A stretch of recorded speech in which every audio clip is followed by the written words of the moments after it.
watching GVTV News. Thanks, Gloria, and I'm Randy Hansen. In today's World News headlines, out of Nepal, toll from worst earthquake in 80 years, nears 4,000 dead. And in Yemen, Saudi-led coalition resumes airstrikes on Sana'a. And Israel launches airstrike on Syrian border. And in Maryland, Freddie Gray to be laid to rest. And in New York, police kill mentally ill man. In Burundi, 5 killed amid protests over president's re-election bid. In Indonesia, poised to execute 10 prisoners for drug crimes. And out of New York, parents of 43 missing Mexican students marched to the UN. And in Uruguay, former Guantanamo prisoners, Islamic Muslim terrorists protest outside U.S. Embassy. And in Japan, man admits flying radioactive drone as anti-nuclear protest. And in Pakistan, leading activist Sabine Mahmood shot dead. And for-profit Corinthian Colleges shuts remaining 28 campuses. GVTV News is broadcast on Grass Valley Television, division of Rural Counties Television Network, whose focuses on community involvement. We also air on NCTV. But before these stories, GVTV News would like to thank one of our underwriters who supports your only visual video news media in Nevada County. That's right, it's us, GVTV News.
In today's first world news story, at least 3,700 people have been confirmed dead after Saturday's devastating 7.8 magnitude earthquake in Nepal.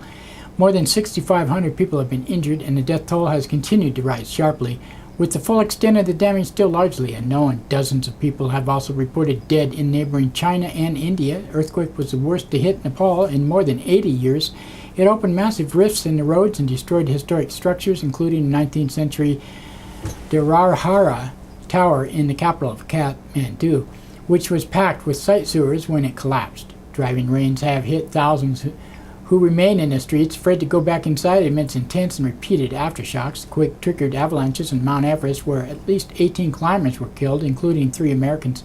Aftershocks have delayed attempts by countries around the world to send aircraft, rescue personnel, and other aid. And in Yemen, the Saudi-led coalition has resumed airstrikes targeting Houthi rebels in its capital, Sana'a.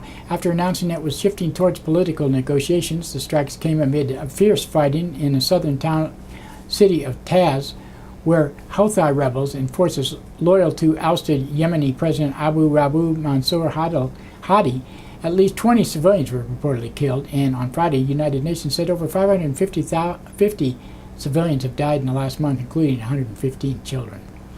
And Israel has acknowledged launching an airstrike on its border with Syria after it saw militants carrying bombs in Israeli-occupied Golan Heights.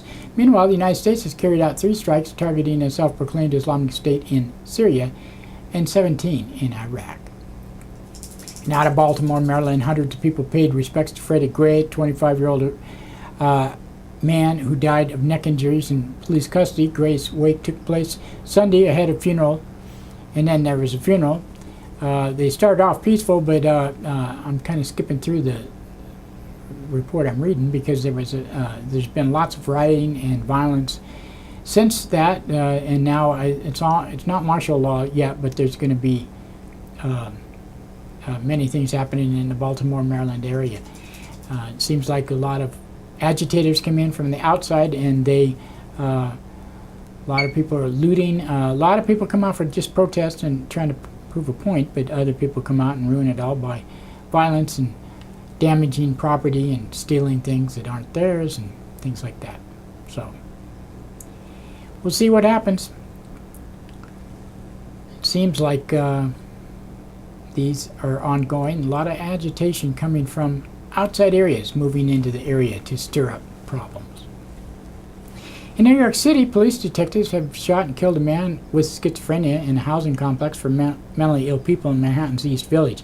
Unnamed police sources said Felix David grabbed an officer's radio and hit police in the head before they fatally shot him. No video of the shooting has emerged so far.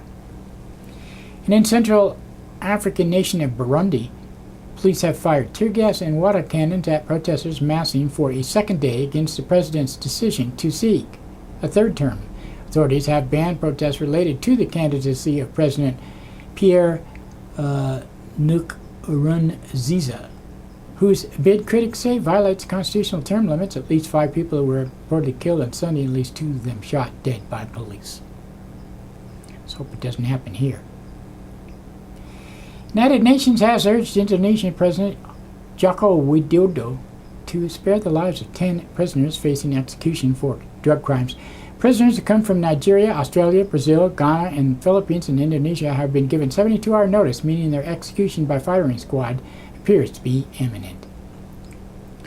Parents and relatives of 43 students missing in the Mexican state of Guerrero have marked 7 months since their loved ones disappeared. Some of the parents and relatives converged on in New York City after traveling across the United States in caravans. On Sunday, they marched to the United Nations, asking the UN to pressure Mexico to reopen an investigation into the students' disappearance and calling for the U.S. to stop backing Mexico's drug war against Plan Merida. The Mexican government has said the students were attacked by municipal police acting under the corrupt mayor of Iguala when turned over drug gang members who killed and incinerated them. But Mexico news reports point to a role by federal authorities. Marie de Jesus Tiempo Bello, mother of one of the missing students, spoke on Sunday's march and said, "We are here today marching April 26 in support of the Anzinapa, the school. My name is Marie de Jesus Tiempo, and that we're here to ask the support of all American people, asking them to stand in solidarity with us as parents, because it's the only way to demand our governments help us find the children, and the pressure our government, Mexican President Enrique Peña Nieto, and all other leaders, because they are all involved in forcing the disappearance of our children." In Uruguay, 4 former Guantanamo Islamic Muslim terrorist prisoners have been protesting for days in front of the U.S. Embassy, demanding U.S. financial and housing support. The men were imprisoned in Gitmo for 12 years before being released and resettling in Uruguay. They have vowed to continue marching and sleeping outside the embassy until the U.S. ambassador meets with them. Well, it's better than having them go back over there and join ISIS. In Japan, a man has turned himself into police, admitting he flew a drone containing low-level radioactive materials onto the roof of the Prime Minister's office. Yasuo Yamamoto has said he equipped the drone with sand from Fukushima's site, 2011 nuclear meltdown, in protest against Prime Minister Shinzo Abe's push to restart nuclear plants. In Pakistan, a leading human rights activist has been shot dead in Karachi. Sabine Mahmood was the director of the second floor Progressive Community Space. She was shot while leaving the venue after hosting a talk on the disappearance of activists in Balochistan. Pakistani army has been waging a decade-long campaign. The event was initially set to take place in Lahore and reportedly canceled and relocated following threats from Pakistan intelligence services. And in the United States, a for-nonprofit Corinthians college system has shut down all its remaining 28 campuses, interrupting education of 16,000 current students in what's believed to be the largest higher education shutdown in U.S. history. Earlier this month, U.S. Department of Education unveiled a $30 million fine against the company for misrepresenting job placement rates. And that's it for the World News today. Now, another thanks to one of our underwriters who supports your only visual video news media in Nevada County. That's right, it's us, GVTV News.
That's right. It's time for the police blotter. Pictures in the blotter are not from these actual events, but used for visual aid only. These public records are obtained from daily logs issued from Nevada County law enforcement. Grass Valley Police Department on Friday, 9:54 a.m. A caller from 300 block of Bennett Street reported a client is extremely drunk and causing a conflict with staff and other clients. 12:30 p.m. Caller from corner of Dorsey Drive and East Main Street reported a man on his knees on the sidewalk appeared to be hurt or upset. 3:12 p.m. A caller from 800 block of Sutton Way reported a subject outside a business petitioning and bothering customers. And 4:56 p.m. A caller from 200 block of West Main Street reported theft from a cabinet that had been broken into several times. 9:29 p.m. A caller from 400 block of Sutton Way reported a teenager sitting under a church awning reading a book. 9:50 p.m. A caller from 400 block of South Auburn Street reported a hotel manager in a physical confrontation with three people, and they are grabbing each other and throwing items out of a room. And Saturday, 7:29 a.m., a caller from 1200 block of Sutton Way reported a guest was feeling unstable and was needing medical attention. At 8:21 a.m., a man from 100 block of South Auburn Street reported losing his wallet. 10:03 a.m., a caller from 700 block of Taylorville Road reported a juvenile did not pay his or her dinner tab. At 12:19 p.m., a man from 800 block of Miller Place reported a trenching camp had been set up at the back of his property earlier this week. 1:49 p.m., a caller from 100 block of South Auburn Street reported a female passed out in a vehicle. At 3:18 p.m., a caller from 100 block of West Main Street reported that shoplifting was in progress. At 4:15 p.m., a caller from 100 block of Park Avenue reported water pipe broke on top of a building and is pouring water. 5:19 p.m., a caller from 700 block of East Main Street reported a man crying at the bus stop bench, stating he will jump into traffic. 6:30 p.m., a woman from 600 block of Partridge Road said she was going to jump into traffic and said, "F you, I'm done," and hung up. 6:51 p.m., a caller from 1100 block of Sutton Way reported juvenile was drinking from a gallon of Bacardi rum. At 9:15 p.m., a man from 100 block of Dorsey Drive reported his plane was not able to fly and had been hijacked. Sunday, 2:31 a.m., a caller from 300 block of Pleasant Street reported 5 subjects were street fighting.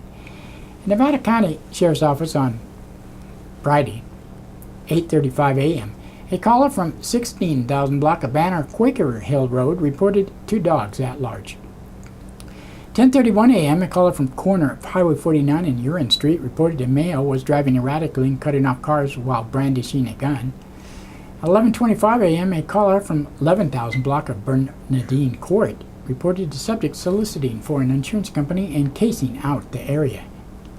12:42 p.m., a man from 15,000 block of Wet Hill Road reported that his ex-girlfriend changed the password on his computer and now he can't access it. 12:44 p.m., a caller from 11,000 block of Polaris Drive reported a man coming on their property yelling at them, accusing them of mistreating their goats. 1:56 p.m., a caller from corner of Highway 49 and Wolf Road reported a big rig lost part of its load of concrete blocks that possibly hit another car behind it. At 2:04 p.m., a caller from 13,000 block of Quaker Hill Crossroad reported that when they got home, the door was open and the doors had been pulled out. At 3:23 p.m., a caller from 31,000 block of Relief Hill Road reported theft of a tent and other belongings. 5:39 p.m., a caller from 10,000 block of Combe Road reported a belligerent female driving erratically. At 10:04 p.m., a caller from Rex Reservoir Road reported a disabled vehicle on the side of the road. And Saturday, 1:46 a.m., a caller in the corner of Mill and West Main Street reported they were flagged down by 2 females. At 9:02 a.m., a man from an unknown location reported his girlfriend was hurting herself and then hung up. At 10:23 a.m., a man from 11,000 block of Scotts Valley Road reported his son was beaten badly by their property owner. At 2:15 p.m., a caller from 13,000 block at American Ranch Court reported a trenchant making a burn pile. At 4:44 p.m., a caller from Wolf Mountain Tower reported hearing a group of people crashing and banging on the right side of the tower.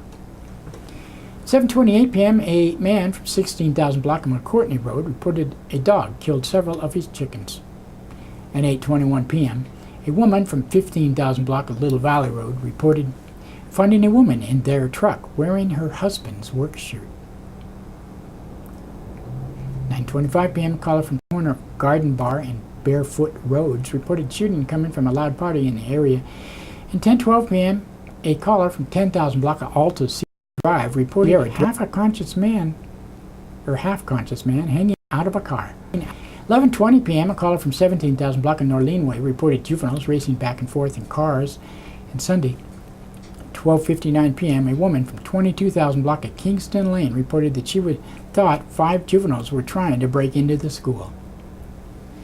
And that's it for the blotter today. Now, another thanks to one of our underwriters who supports your only visual video news media in Nevada County. That's right, it's us. GVTV News.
In today's local news headlines, arrest of 2 subjects during ABC grant detail. And half pound of heroin, 200 pot plants, $26,000 seized in Penn Valley drug bust. On April 24, 2015, at approximately 6:40 p.m. in the area of Brighton Street and Butler Street in Grass Valley and Nevada City Police Detective working under the Alcohol Beverage Control Grant through the Nevada County Sheriff's Office conducted a traffic stop in vehicles and numerous lighting violations. The vehicle's occupants were contacted and driver identified as Timothy Gower of Grass Valley. Gower was found to have suspended license and an outstanding Placer County arrest warrant. He was arrested and searched an incident of the arrest. On his person, the detectives located 2 bundles of suspected tar heroin. First bundle contained 0.99 grams. The second contained 0.50 grams. Detectives also located an operable digital scale and paraphernalia used in an inhalation controlled, whatever. And they found some methamphetamine. Upon searching the vehicle, detectives located approximately 1/2 ounce of suspected tar heroin, more than 20 unused bindle baggies, also located approximately 1/2 pound of marijuana cola. Gower was arrested for the above listed charges. He was booked into the WBCF. Nathaniel Hubbard of Grass Valley was also arrested after he was found to possess suspected methamphetamine, 1.22 grams suspected heroin, 0.2 grams, 2 empty syringes, and associated paraphernalia, as well as a glass methamphetamine pipe. Hubbard also possessed a loaded syringe which contained liquid that tested positive for methamphetamine. He was also booked into Wayne's World. Narcotics detectives serving a search warrant at Penn Valley residence Tuesday arrested 3 people and seized 1/2 pound of heroin, 200 marijuana plants, and $26,000 in cash. I wonder if those are related. Members of Nevada County Sheriff's Narcotics Task Force also located a butane honey oil lab at the property at 18,000 block of Esther Drive, said one of the police officers. "We have been conducting an investigation into the residence since January," said Sergeant Justin Martin, the head of the task force. As a result, he said the search warrant was obtained at the residence owned by Susan Elaine Gee, 65, and tenant Daniel Milton Potter, 63. Narcotic detectives, with the assistance of Nevada City and Grass Valley police detectives and patrol deputies, served the warrant Tuesday morning, taking Gee into custody on an outstanding warrant. She was held in county jail in lieu of a $15,000 bail. They located 200 marijuana plants growing inside the garage, as well as a honey oil lab out inside the garage. Inside Potter's bedroom, detectives reportedly located the heroin and the cash, as well as packaging material and other sales items. They also found 7 bottles of suspected liquid methadone and a significant amount of morphine pills. Detectives at the scene estimated the potential value of the black tar heroin to be about $22,000. Barter arrived at the residence during the search and was taken into custody. He was arrested on suspicion of possession of controlled substance and possession for sale and was being held in lieu of a $35,000 bail. Another tenant, Mark Edward Spooner, 44, reportedly was found in possession of methamphetamine and heroin. He was booked into county jail on suspicion of possessing a controlled substance and drug paraphernalia, as well as cultivation of marijuana and possession of marijuana for sale. He was being held in lieu of a $41,000 bail. Investigation is ongoing and additional charges could be forthcoming, Martin added. That's all we got for today. We'll talk to you Wednesday, Thursday, next time.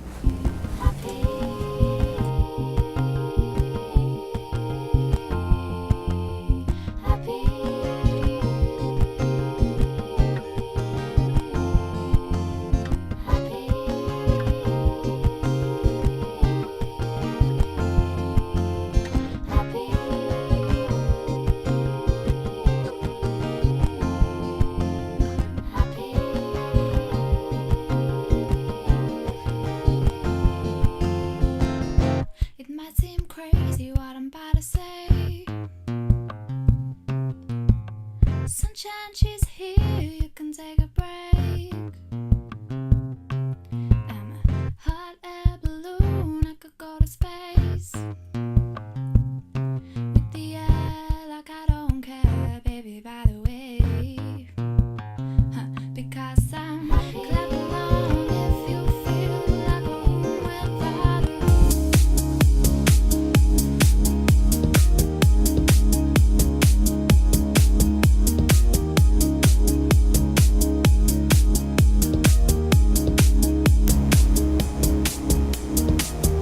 Grass Valley Television brings you local and world news, and we broadcast our 30-minute show 6 times a day on NCTV, Public Access, Comcast Cable, Channel 11 and 18. Also, we're on Sudden Link, Channel 16 and 18. We have 3 amazing series: Music, a 30-minute weekly show that airs 4 times a week, and Pride, Integrity, Guts, and Service, hosted by Sheriff Keith Royal and me on a bi-monthly series, plays 4 times a week. We're your community media, and if you have a business and would like to underwrite our shows, we offer almost 200 30-second spots a month on Comcast and Sudden Link. We also stream live on NevadaCountyTV.org and video on demand there, and our own websites, GVTV.org and GrassValleyTelevision.com. We also post to several Facebook pages and YouTube, Vimeo, Blip.tv, and many other sites on the web where we mirror our shows. We provide 30-second spots and a 60-second spot for you to embed on your webpage or whatever you want to do with it. For more information, you can call us at 362-8889 or email grassvalleytelevision@gmail.com. We will be happy to explain how your support of us will help us support you. Grass Valley Television also does special programs in the community, and we also mention our underwriters and make sure your customers will see what you do when you're open and where you are. We thank the many businesses that already have supported us: Christopher's Deli and Catering, Station House, D. Martini's Spring Hill Pharmacy, Grass Valley Eye Care, Serendipity, B&C Hardware, Booktown, Ron's Real Records, S&K Auto Repair, Centerville Auto, and many more. We have a Happy New Year's special right now that will give you 2 free weeks of free exposure. Don't miss out. Find out how affordable and rewarding your support can be. You can also get our broadcast on smartphones and tablets and laptops. We reach about 80% of Nevada County. Give us a try.